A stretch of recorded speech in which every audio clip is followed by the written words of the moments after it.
आप लोग अगर सिलेबस देखे होंगे MJ3 का, तो वहाँ पर सिलेबस में साफ साफ लिखा था कि इस सल्तनत में, यानी तुर्क से जो भारत में यहाँ पर आए, और यहाँ पर इस दिल्ली सल्तनत में सबसे पहले हमने पढ़ा कुतुबुद्दीन ऐबक को। उसके बाद फिर हमने दूसरे नंबर पर किन के बारे में पढ़ा, इल्तुतमिश के बारे में पढ़ा।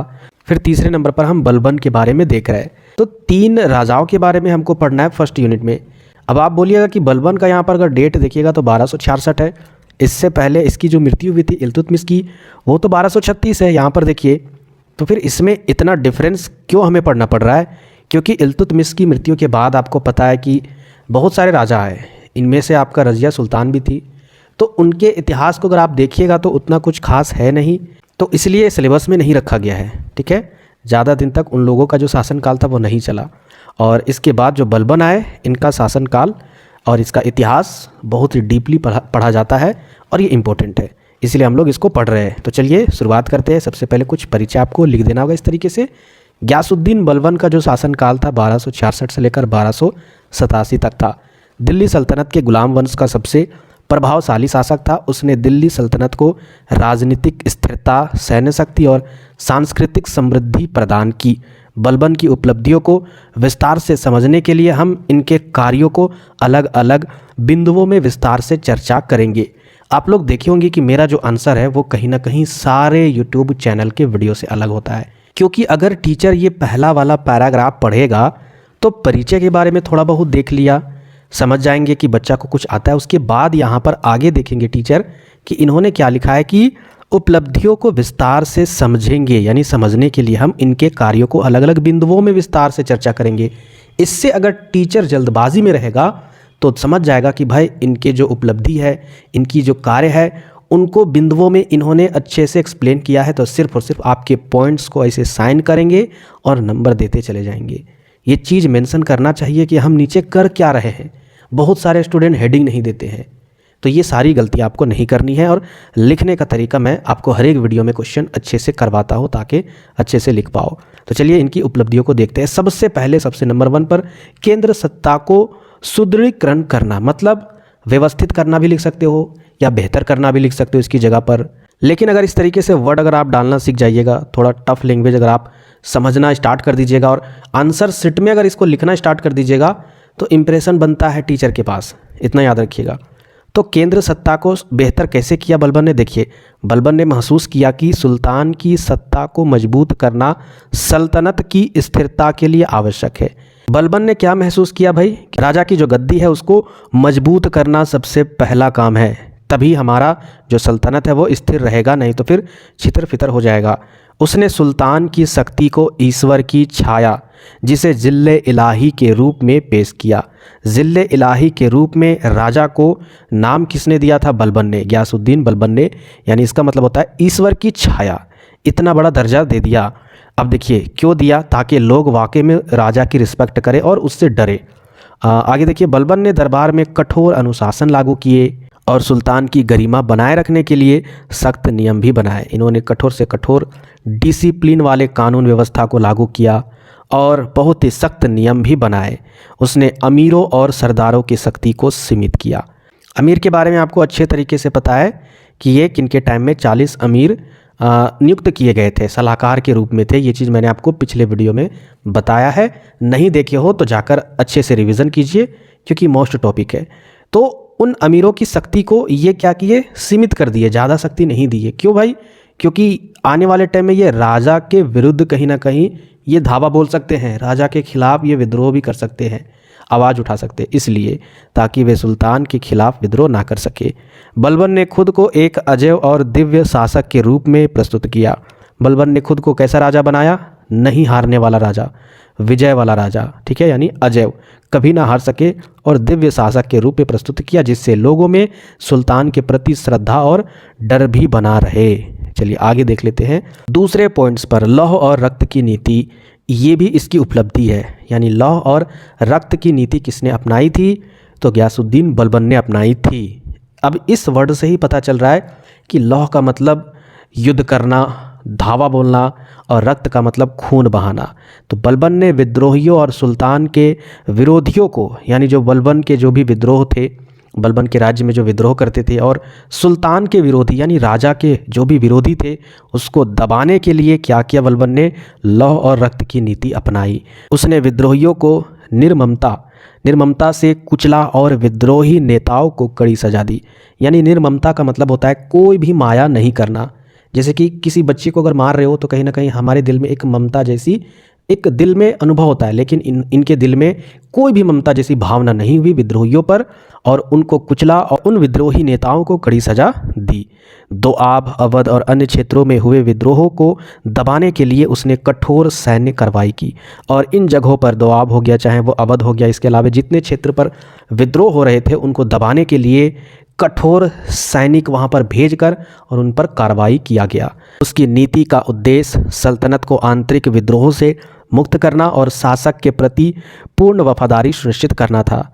इनका मेन मकसद क्या था बलबन का, तो जो भी आंतरिक यानी उसके राज्य में विद्रोह कर रहा है भाई, उस विद्रोह को ख़त्म करना, उसको इतना डरा देना, उसको इतना धमका देना कि पूरे तरीके से सभी लोग वफादारी में उतर जाए। यही इसका मेन मकसद था। इस नीति के कारण बलबन का शासन बेहतर हुआ और स्थिर रहा। आगे देखते हैं नेक्स्ट आपकी उपलब्धि, मंगोल आक्रमणों का सामना। ये भी इसमें मेन उपलब्धि है। जो मेन पॉइंट्स हमको दिखा हमने वही लिया है, याद रखिएगा। कोई भी ऐसा पॉइंट्स अगर आपको लगे कि नहीं इसको छोड़ देते हैं, ऐसी गलती मत कीजिएगा, सभी पॉइंट्स को याद कर लीजिएगा। तो मंगोलों के आक्रमण से बचना भी जरूरी था क्योंकि मंगोल चंगेज़ खान बहुत ही खतरनाक था। तो बलबन के शासनकाल में मंगोलों का खतरा बहुत बड़ा खतरा था। चंगेज़ खान के उत्तराधिकारी भारत पर आक्रमण करना चाहते थे, यानी चंगेज़ खान के जो उत्तराधिकारी थे वह भारत पर आक्रमण करना चाहते थे। और फिर बलबन ने क्या किया वो देखिए। इसने उत्तरी पश्चिमी सीमाओं पर, बॉर्डर लाइन पर मजबूत किले बनवाए और वहाँ पर क्या किया, उन किलों पर सेना को तैनात कर दिया। उसने अपनी सेना को प्रशिक्षित किया, यानी उसको और कुशल बनाया और उसको ट्रेनिंग दिया और आधुनिक बना, यानी टेक्निकल ट्रेनिंग दिया। आधुनिक का मतलब आज के टाइम का मत समझिए, उस टाइम में उनको और तकनीक सिखाया गया होगा और अच्छे तरीके से हर व्यवस्था बताई होगी ताकि मंगोलों का प्रभावी ढंग से मुकाबला अच्छे से वह कर सके। आगे देखिए, बलबन ने मंगोलों को सल्तनत की सीमा में घुसने से रोका और सल्तनत को सुरक्षित भी रखा। उसकी यह उपलब्धि सल्तनत की रक्षा और स्थिरता के लिए बहुत ही ज़्यादा महत्वपूर्ण थी। आगे देखिए नेक्स्ट आपका चालीसा का अंत। मैंने आपको जिस राजा के टाइम में ये चालीसा शुरू हुई थी, 40 लोग जो सलाहकार थे जिसे नियुक्त किया गया था, उसी टाइम मैंने वहाँ पर बोला था कि आने वाले टाइम में ये विवाद में फंसा और इसे ख़त्म कर दिया गया। तो देखिए किन के शासनकाल में ख़त्म किया, गयासुद्दीन बलबन के। तो चालीसा का अंत कैसे हुआ, तो इल्तुतमिश द्वारा स्थापित जो चालीसा था, इल्तुतमिश ने इसे स्थापित किया था। 40 तुर्की अमीरों का समूह था या सलाहकार थे इल्तुतमिश के। तो बलबन के शासनकाल में सुल्तान की शक्ति को चुनौती दे रहा था भाई, ये बलबन के राजपाट को चुनौती दे रहा था, यानी विरोध कर रहा होगा। तो इसलिए बलबन ने चालीसा के सदस्यों को कमज़ोर किया और उनकी शक्ति को ख़त्म कर दिया। उसने उन अमीरों को दंडित किया जो सुल्तान की आज्ञा का पालन नहीं करते थे। चालीसा के अंत से बलबन ने सुल्तान की सर्वोच्चता स्थापित की और शासन को केंद्रीकृत किया।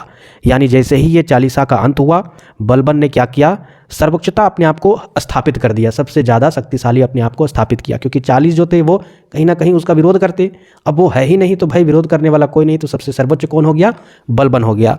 और इस तरीके से वह अपने शासन को केंद्रीकृत भी किया।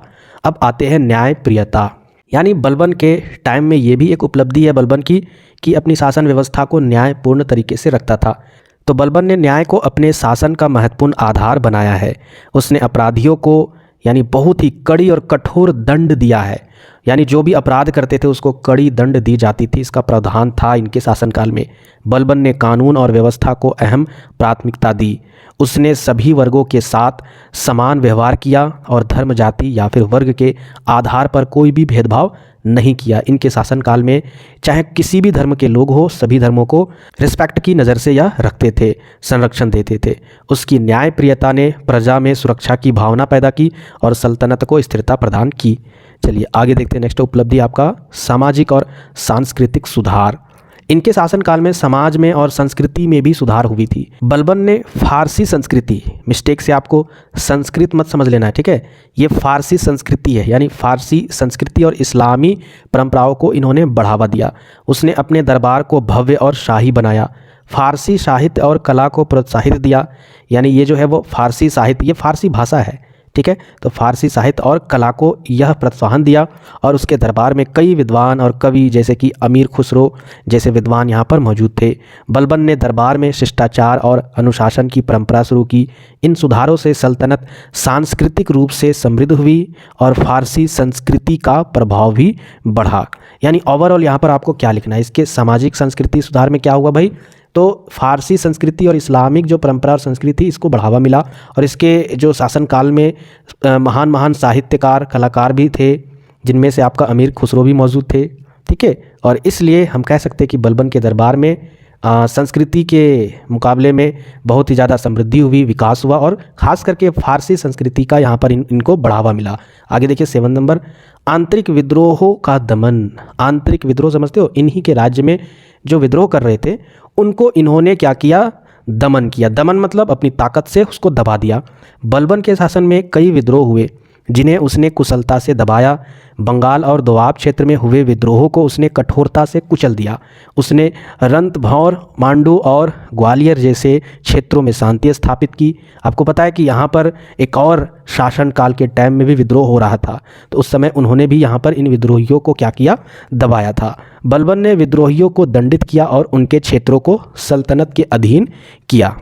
यानी जहाँ भी जिन जिन क्षेत्रों में विद्रोह थे उनको क्या किया, दबाकर उनको दंडित किया और इनके क्षेत्र को अपने कब्जे में ले लिया, अपने सल्तनत में मिला लिया। उनकी सख्ती के कारण विद्रोही शक्तियाँ कमज़ोर हो गई। बलबन के जो नियम कानून थे विद्रोहियों के प्रति जो दंड देता था, उस सख्ती के कारण विद्रोहियों की शक्ति कमज़ोर हो गई और सल्तनत अधिक संगठित हुआ। आगे देखिए 8 नंबर, बलबन का जो सैनिक व्यवस्था था ना, इसमें बहुत ज़्यादा शक्ति था और इसमें इन्होंने बहुत ज़्यादा सुधार किया। जैसा कि आपने एक पॉइंट्स पर पढ़ा था कि मंगोल से इन्होंने युद्ध या फिर उससे सुरक्षा पाने के लिए किस तरीके से अपनी सैनिक व्यवस्था को ट्रेनिंग दे रहा था, उसको आधुनिक तकनीक के बारे में बता रहा था ताकि उनसे सुरक्षित अपने साम्राज्य को रख सके। तो बलबन ने सेना को संगठित और सुदृढ़ किया। उसने सैनिकों को नियमित वेतन देना शुरू किया और उनकी संख्या बढ़ाई। किसी भी देश को अगर मजबूत करना है भाई, तो जो जवान है ना, जो आर्मी है, जो सेना है, जो हमारे सीमावर्ती क्षेत्रों में रहते हैं, चाहे वो ठंड हो, गर्मी हो, बरसात हो, हर मौसम में वो हमारी सुरक्षा के लिए, हमारे देश के लिए डटे रहते हैं। उनकी सैलरी अगर अच्छे से ना मिले ना, तो कहीं ना कहीं हमारे देश की रीढ़ की हड्डी टूट जाती है। हर सुविधा मिलनी चाहिए उन्हें, चाहे वो कोई भी देश हो, राज्य हो या किसी भी शासन व्यवस्था का वो व्यवस्था हो। तो वही काम यहाँ पर बलबन ने किया। क्या किया, नियमित वेतन देना शुरू किया सैनिकों को और उनकी संख्या भी बढ़ाई। सेना को अच्छे हथियारों और उपकरणों से लैस किया, यानी उन्हें अच्छे अच्छे हथियार दिए और जो भी जितना भी उपकरण था उनको देकर उन्हें प्रोत्साहन किया। सीमावर्ती क्षेत्रों पर अस्थायी सैनिकों की तैनाती की।